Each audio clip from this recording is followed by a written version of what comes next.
what a crazy week 7 is going to be, and there's some injuries that we have to hash out. So, number one, Michael Thomas not going to play again, absolutely insane. Emmanuel Sanders on the COVID list, sucks to hear. And then Benny Fowler is even out. So the Saints are down to Traquan Smith, and then, names we've never even heard of. So Alvin Kamara, cash game lock, solid tournament play. Just know his ownership percentage is going to be through the roof, so he's not a must play in tournaments. Traquan Smith becomes an interesting tournament play. Jared Cook becomes an interesting tournament tight end. Number two, Aaron Jones, game time decision. We should know relatively soon. It's an early game. Highly doubt he plays, which means now we're looking at a split of Jamal Williams and A.J. Dillon. I do believe it will be a split. A.J. Dillon has started to receive more work. They spent a second-round pick on him. They love him. I think LaFleur did see some Derrick Henry in him, and I think that, honestly, I would rather play A.J. Dillon than Jamal Williams if we're talking about tournaments.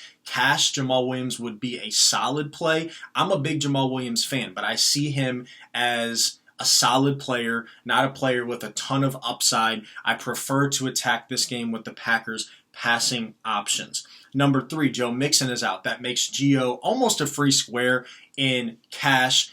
Definitely not a tournament lock because I don't necessarily see a ton of upside. However, I do think the Bengals have a chance to win this game. There's basically been nobody else getting touches in the backfield there for the Bengals. Gio has dual threat upside. He's a pretty solid player. He's cheap, so I do like Gio in all formats. Definitely cash more than tournaments, but you can definitely utilize them in tournaments to allow yourself to make a lineup that makes sense, that has leverage, that has correlation, that has low ownership, and you can get around Gio Bernard being 20, 25, 30% owned. Number four, the Browns are completely banged up. Austin Hooper's not going to play. Nick Chubb remains out. Jarvis Landry's going to play, I believe, but he's got a broken rib. So they're probably going to rely more in this game on Kareem Hunt and on Odell Beckham. Both of them very interesting plays in all formats. Number five, Jamal Adams remains out for the Seahawks. Very interesting because we know that the Seahawks and Cardinals game is one of the best, if not the best, fantasy games of the week. Russell Wilson going against Kyler Murray. We know Kyler has the upside on the ground. Now he has more upside through the air as well in a game where he's probably going to have to get it done or the Cardinals are going to lose against Russ, and it will be a better matchup that was already a favorable matchup for him with Jamal Adams remaining out. That makes DeAndre Hopkins, Christian Kirk, everybody more exciting there.